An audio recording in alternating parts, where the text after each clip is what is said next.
ಇಡೀ ರಾಜ್ಯವೇ ಖುಷಿ ಪಡುವ ಸುದ್ದಿ ಕೇಳಿರ್ತೀರಾ. ಆದ್ರೆ ಇಡೀ ರಾಜ್ಯವೇ ಬೆಚ್ಚಿ ಬೆರಗಾಗುವ ಸುದ್ದಿ ಕೇಳಿದ್ದೀರಾ? ಅದೇನಪ್ಪಾ ಅಂದ್ರೆ ಇವತ್ತಿಂದ ನಮಗೆ ಕಾಲೇಜ್ ಸ್ಟಾರ್ಟ್ ಆಗಿದೆ. ನಾನು ಫಸ್ಟ್ನೇ ದಿನನೇ ಕಾಲೇಜ್ ಹೋಗ್ತಾ ಇದೀನಿ. ಅದೇ ಶಾಕಿಂಗ್ ನ್ಯೂಸ್. ಯಾವ ಮೂಲೆಯಲ್ಲಿ ಬಿಸಾಕಿದ್ನೋ ಯೂನಿಫಾರ್ಮ್ ನ ಬ್ಯಾಗ್ ನ ಎತ್ಕೊಂಡು ಐರನ್ ಮಾಡ್ಕೊಂಡು ಶಿಸ್ತಾಗಿ ಟಿಪ್ ಟಾಪ್ ಆಗಿ ರೆಡಿ ಆಗಿ ಹೊರಟೆ ಕಾಲೇಜ್ ಕಡೆ. ಈಗ ಕಾಲೇಜಲ್ಲಿ ನಾವೇ ಸೀನಿಯರ್ಸ್. 2 ವರ್ಷ ಅದ್ ಹೆಂಗ್ ಹೋಯ್ತು ಅಂತಾನೆ ಗೊತ್ತಾಗಿಲ್ಲ.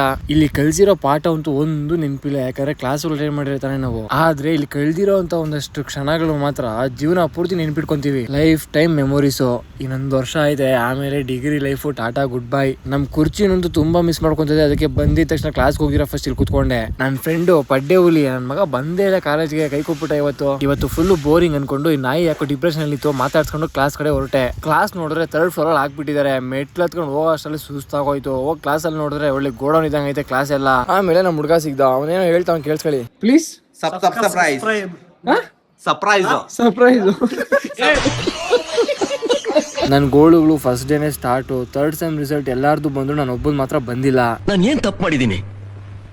ನಾನೇನಯ್ಯ ತಪ್ಪು ಮಾಡ್ದೆ? ಈ BCU ಅವರು ಪೇಪರ್ನ ಕರೆಕ್ಷನ್ ಮಾಡ್ಬೇಕಾದ್ರೆ ಸಮೋಸನೋ ಬಜ್ಜಿನೋ ತಿನ್ಬಿಟ್ಟು ಬೇರೆ ಏನು ಸಿಗ್ದಿರ ಕೈ ಒರ್ಸ್ಕೊಳಕ್ಕೆ ನನ್ನ ಪೇಪರಲ್ಲೇ ಒರ್ಸ್ಕೊಂಡು ಬಿಸಾಕ್ಬಿಟ್ರೇನೋ. ಮಾಡ್ದಿರೋ ತಪ್ಪಿಗೆ ಯಾವ್ದು ಲೆಟ್ರು ಬರ್ಬಿಟ್ಟು ಸಬ್ಮಿಟ್ ಮಾಡಿ ಮನೆ ಕಡೆ ಬಂದೆ.